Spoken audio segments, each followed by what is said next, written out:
마태복음 1장 1절. 아브라함과 다윗의 자손 예수 그리스도의 세계라. 아브라함이 이삭을 낳고 이삭은 야곱을 낳고 야곱은 유다와 그의 형제를 낳고 유다는 다말에게서 베레스와 세라를 낳고 베레스는 헤스론을 낳고 헤스론은 람을 낳고 람은 아미나답을 낳고 아미나답은 나손을 낳고 나손은 살몬을 낳고 살몬은 라합에게서 보아스를 낳고 보아스는 루색에서 오벳을 낳고 오벳은 이새를 낳고 이새는 다윗 왕을 낳으니라. 다윗은 우리아의 아내에게서 솔로몬을 낳고 솔로몬은 르호보암을 낳고 르호보암은 아비야를 낳고 아비야는 아사를 낳고 아사는 여호사밧을 낳고 여호사밧은 요람을 낳고 요람은 웁시야를 낳고 웁시야는 요담을 낳고 요담은 아하스를 낳고 아하스는 히스기야를 낳고 히스기야는 므낫세를 낳고 므낫세는 아몬을 낳고 아몬은 요시야를 낳고 바벨론으로 이거할 때의 요시야는 여고냐와 그의 형제를 낳으니라. 바벨론으로 이거한 후에 여고냐는 스알디엘을 낳고 스알디엘은 스로바벨을 낳고 스로바벨은 아비훗을 낳고 아비훗은 엘리야김을 낳고 엘리야김은 아소르를 낳고 아소르는 사독을 낳고 사독은 아킴을 낳고 아킴은 엘리웃을 낳고 엘리웃은 엘르아살을 낳고 엘르아살은 mat단을 낳고 mat단은 야곱을 낳고 야곱은 마리아의 남편 요셉을 낳았으니 마리아에게서 그리스도라 칭하는 예수가 나시니라. 그런즉 모든 대 수가 아브라함부터 다윗까지 14대요 다윗부터 바벨론으로 이거할 때까지 14대요 바벨론으로 이거한 후부터 그리스도까지 14대러라. 예수 그리스도의 나심은 이러하니라. 그 모친 마리아가 요셉과 정혼하고 동거하기 전에 성령으로 잉태된 것이 나타났더니 18절까지 예수 그리스도의 계보를 얘기를 한다.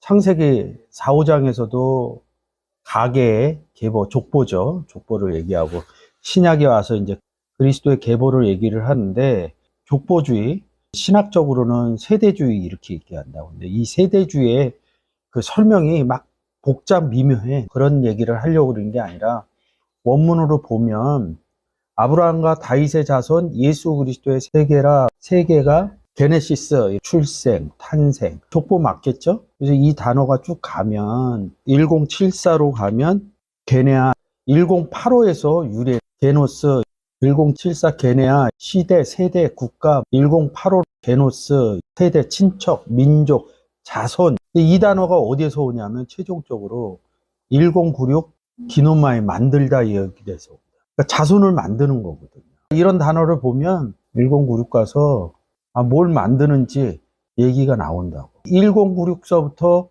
이 단어를 찾아서 내려오면 된다고. 뭘 만드는 것이냐. 여러 가지 뜻이 있어요. 여러 가지. 근데 제일 많이 쓰는 게 뭐예요? 요한복음 1장 12절. 영접하는 자, 곧 그 이름을 믿는 자들에게는 하나님의 자녀가가 아니라 얘기했듯이 자녀가가 명사 목적어라고. 목적어니까 가가 아니라 을이죠. 자녀를 기노마이 하는 권세를 주셨다는 거예요. 자녀를 만든다 이거지. 그리스도의 세계다 이럴 때 족보 얘기하잖아. 나면. 우리가 누군가 자손을 낳으면 우리도 아버지 때, 할아버지 때서부터 옛날부터 족보책이 있었다고. 그런 의미라고. 이런 족보의 내용으로 우리 세상사의 족보하고 뭐 그리스도하고 족보는 좀 다른데 마태복음 1장에서 그런 얘기를 하는 거라고. 게네시스라는 단어가 결국은 만들다에서 나오는 거라고 이야기죠. 근데 성경은 무엇을 만드느냐? 자녀를 만든다 이런 뜻이라. 권세를 주셨다는 거예요. 자녀를 누가 만드냐 또 이런 부분으로 가는데 그 부분은 놔두고 영접하는 자 곧 그 이름을 믿는 자들에게는 하나님의 자녀가 되는 권세를 주셨으니 이렇게 하고 사실은 문장을 끝낸다고. 근데 여기 보시다시피 콜론을 찍는다고. 자녀를 만들었는데 여기에는 이제 성경이 보여지기 시작하면 함축적인 의미로 나온다고. 그러니까 나 영접되는 부분으로 볼 거냐 아니면 복음으로 내가 너희를 낳았느냐, 이런 부분의 영접 부분으로 볼 거냐. 전반기는 내가 영접하는 자, 이거는 그냥 전반기라는 거지. 그냥 나한테 해당되는 부분이야. 근데 영접되어진 자는 자녀를 만들 수 있는 권세를 주었다는 거예요. 영접되었다는 게 뭐야? 예수 그리스도 영접했다는 거죠. 예수 그리스도만 영접하는 게 아니라 아버지도 영접했다. 아버지와 나는 하나고, 고린도 후서의 5장에 보면 그리스도 안에 아버지가 계시다고 그러고, 그리고 요한복음 14장 6절에 나로 말미암지 않고는 아버지께로 갈 자가 없다는 거죠. 그 영접한 상태가 뭐야? 예수 그리스도를 영접하기도 했지만 그 안에 함께 계신 아버지도 같이 영접을 했다. 이런 내용을 세 구절을 통해서 그 영접의 상태, 내가 누구랑 있느냐. 이 부분이 끝났어. 내가 영접한 게. 이 뒷부분은 뭐야? 하나님의 자녀를 만드는 권세를 줬다는 거야. 그러니까 우리는 하나님의 자녀를 만들 수 있다는 거죠. 태의 열매고, 우리가 복음 전했을 때 구원받은 자가 나오는 거죠. 우리가 영접했듯이 우리를 통해서 우리가 가지가 돼서 그리스도의 사신이 돼서 우리가 복음을 전했다면 받아들인 사람도 하나님의 아들, 먼저 영접한 나도 하나님의 아들이라고. 근데 이것을 13절에서 이는 혈통으로나 육정으로나 사람의 뜻으로 나지 아니하고 오직 하나님께로부터 난 자들이래. 그러니까 영접한 자도 하나님한테 난 자들이요. 하나님의 자녀를 만드는 권세를 줘. 그러면 이 권세가 뭐냐 이거지. 하나님께로부터 났다, 이런 얘기는 뭐예요? 부모가 하나님이라는 거죠. 어떻게 자녀를 만드느냐. 우리가 세상적으로나 현실적으로 보면 내가 그리스도의 사신이 돼서 나가서 복음을 전해서 자녀를 낳는 거거든. 그게 고린도전서 4장 15절에 복음으로 내가 너희를 낳았느니라, 이렇게 얘기하는 그 부분에 해당되는 게 자녀를 만드는 권세를 주셨대요. 내가 복음으로 너희를 낳았느니라, 이렇게 얘기를 했죠. 이렇게 얘기했으면 바울이 그렇게 얘기했단 말이야. 근데 이렇게 낳는데 낳을 수 있는, 내가 복음으로 너희를 낳았다 그랬는데 그 권세를 주셨다는 거야. 그럼 바울에게 그 권세가 있는 거죠. 자녀를 낳을 수 있는 권세가. 요걸 그대로 요한복음 15장으로 옮겨가면 아버지는 농부요. 우리가 영접한 예수 그리스도는 포도나무요. 그리고 우리는 뭐야? 영접하는 자는 뭐야? 가지죠. 자녀를 만드는, 내가 복음으로 너희를 낳았다, 이 부분이 뭐냐면 가지의 열매가 달리는 거야. 고린도전서 4장 15절에서는 바울인 가지의 중점으로 얘기를 한 거라고. 근데 이 바울은 누구랑 같이 있어요? 하나님 아버지와 예수 그리스도하고 같이 있다고. 주권은 아버지께 있는데 자기 중점으로 얘기해서 복음으로 내가 너희를 낳았다, 이런 거야.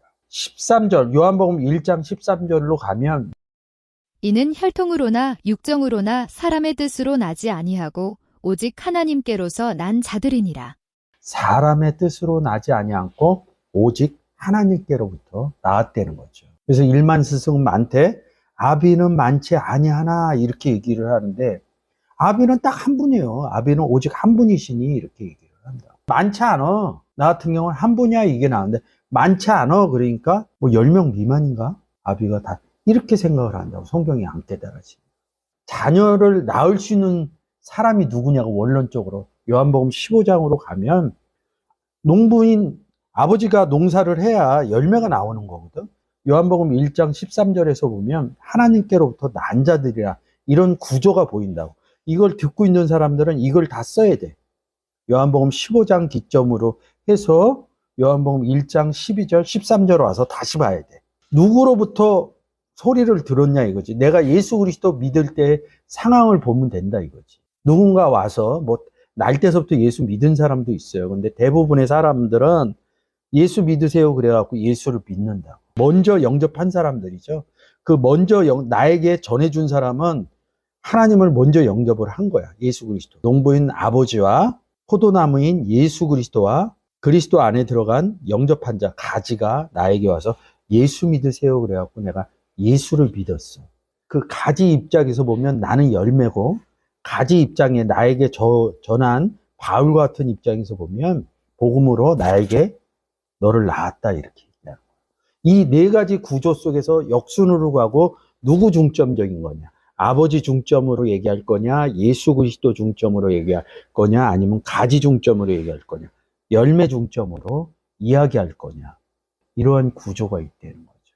이 부분이 잘 정리가 되면 자녀를 낳는, 만드는 권세를 줬다 그래. 자녀를 낳을 수 있는 능력이 어디서 나오냐 이거지. 요한복음 15장의 경우로 보면 농부인 아버지가 농사를 해야 되는 거거든. 그 농사하는 게 뭐예요? 아버지가 내 안에서 말을 하신다. 아버지가 그 일을 하신다. 그날에는 너희 속에 계신 너희가 얘기하는 게 아니라 마태복음 10장 20절에서 성령 아버지께서 얘기하신다. 우리는 지금 제가 얘기하고 있어요. 그런데 성경의 구조는 너가 아버지가 있느냐? 그러면 네 안에서 아버지가 얘기하고 있다. 내가 그리스도의 사신이 돼서 나가서 예수 믿으세요 그래갖고 이 사람이 예수를 믿었어. 이 사람 구원을 받았네. 나 때문에 받은 거잖아. 근데 에베소서 가면 구원은 하나님의 선물이다 이렇게. 왜? 내 안에서 포도원처럼 나를 만들어서 당신이 농사를 지은 거야. 이 일을 한 거야. 말하는 일을. 얘기하는 건 누가 얘기해? 내가 얘기한다고 현실적으로. 그러니까 성경에 이런 레토릭이 알아줘야지 성경의 본문들이 아버지가 말씀하셨다. 이런 부분이 깨달아진다는 거죠. 특히 구약에서 여호와께서 이르시되 말씀하시되 이런 부분들이 이루어진다는 거죠. 하나님의 자녀를 만드는 권세를 주셨다는 게 뭐예요? 아버지를 주었다는 뜻을 얘기하려고 그래요. 우리는 그 권세가 있는 거라고. 그래서 로마서 13장에서 각 사람은 위에 있는 권세들에게 굴복하라. 권세는 하나님께로 나지 않음이 없나니 모든 권세는 다 하나님의 정하신 바라. 좀 해라, 쉽하고 해라, 말씀을 들어라 이런 얘기. 듣는 사람이 알아야지 저 사람이 영접해서 저 사람은 하나님 아버지하고 같이 있는 사람이야. 저 안에서 아버지 성경의 얘기만 해. 그럼 복종하게 된다. 복종시키는 게 아니라 듣는 사람이 알아져 버린다. 성경의 내용을 알아져 버리면 그래서 선지자의 말을 따라가는 거라고. 선생의 말을 따라가는 성경의 구조가 되었다는 거죠. 이런 구조를 알지 못하면 성경을 알기가 쉽지가 않다는 거죠. 그냥 영접하는 데서 끝나버리면 되는 거죠. 요한복음 3장 독생자를 믿음으로 여기서 끝난다는 거죠. 내 마음 가운데 그리스도의 영을 보냈구나. 이런 거로 끝난다는 거죠. 그 다음에 왜 보냈냐 이게 안 된다는 거죠. 학교 가서 뭐 하게? 학교는 가. 이제 그런 세상의 논리법에서는 자연스럽게 나오는데 성경의 내용에서는 왜 영접했는지를 첫 번째 구원받기 위해서. 그러면 왜 구원받아서 그 다음 무엇인가 할 것인가? 우리 구원받은 사람은 어떤 삶을 살아갈 것인가? 여기에 대해서 고민을 안 한다는 거지. 이제 그런 모습들이 내 신앙 안에서의 모습들하고 많이 달라진다는 거죠. 내가 영접을 해서 영접받은 자는 하나님의 자녀를 만드는 권세를 주셨다는데 그러면 나는 어떻게 자녀를 만들어야 되는 거냐? 이런 부분들이 생각이 안 나니까 예수 그리스도를 영접해도 많은 신앙생활이 지나도 이게 내가 예수를 믿는 거지 안 믿는 건지 그날이 항상 그날 같거든. 맞아요. 그날이 그날 같아요. 근데 우리의 삶은 그날이 그날 아닌가요? 그 다음날 일어나면 일어나고 밥 먹고 그 과정에 여러 가지 일들이지만 저녁이 되면 또 씻고 잠자리에 들어가서 잔다고. 그런 레토릭에 벗어나지를 않는다고. 근데 그 안에 그 사이사이 안에 있는 과정들이 있다는 거지. 우리는 예수 그리스도와 하나님 아버지와 이 세상을 살아간다는 거지. 근데 그 살아가는 그 중간중간에 과정들을 무엇을 넣을 것이냐는 거죠. 세상 과정은 좀 전에 얘기한 것처럼 아침에 일어나서 저녁에 잠드는데 그 사이사이를 놓아야 돼. 근데 우리는 또 그것을 해. 나가서 일도 해야 되고 뭐 이런데. 근데 우리는 세상 사람이기도 하지만 또 뭐라고 해요? 구원받은 자라고. 성경은 우리를 예수 그리스도를 영접해서 영접하는 자가 됐다는 거. 그러니까 자하고 왜 곧 이꼬르로 해놨냐고. 영접한 자는 하나님의 자녀를 만들어야 된다. 그래서 권세를 너희에게 뒤도미해 줬다 이렇게 얘기한다. 넘겨주셨다 이런다. 디돔이 했다 이렇게 얘기를. 왜 넘겨줬냐고. 자녀 만들라고. 우리가 자녀 됐듯이 또 자녀를 만드는 역할을 줬다. 근데 세상은 부모가 나를 낳아서 어느 일정 기간 동안 키워주고 양육을 시켜준다. 그래서 성인이 되면 뭐야? 출가를 한다고. 출가를 해서 자기 가정을 꾸며 산다고. 근데 요즘 세대는 많이 달라서 아이들이 결혼 안 해도 출가한다고. 부모로부터 독립을 한다고. 각자의 삶을 살아간다고. 부모가 더 연로하면 그때서부터 자식이 부모를 돌봐준다. 이게 상호 보완 관계가 있다. 성경의 구원의 삶은 끝까지 하나님이 우리를 책임진다. 이게 다른 거예요. 세상에 나와 부모와 나와 자식 간의 관계는 지금 세상에서 이런 레토릭으로 돌아가요. 영접하는 순간 양육도 해주시고 나이 들어서도 계속 같이 있대. 이게 좀 달라요. 그 사실이 믿어지고 그러면 삶의 어려움이나 두려움 부분이 많이 달라지겠죠. 세상에서 얘기하는 최고의 신이 영접하는 순간 내가 이 땅을 떠날 때까지 같이 있고 이 땅을 수명이 다해서 떠내도 나 혼자 가는 것이 아니라 하나님 아버지하고 같이 있는 상태예요. 이게 좀 다르다는 거죠. 그래서 영접하는 권세를 주셨다는 것은 곧 하나님을 주셨다는 거죠. 전체적인 의미가 좀 잘 깨달아진다면 이 세상을 살아가는데 좀 담대할 수 있지 않겠나.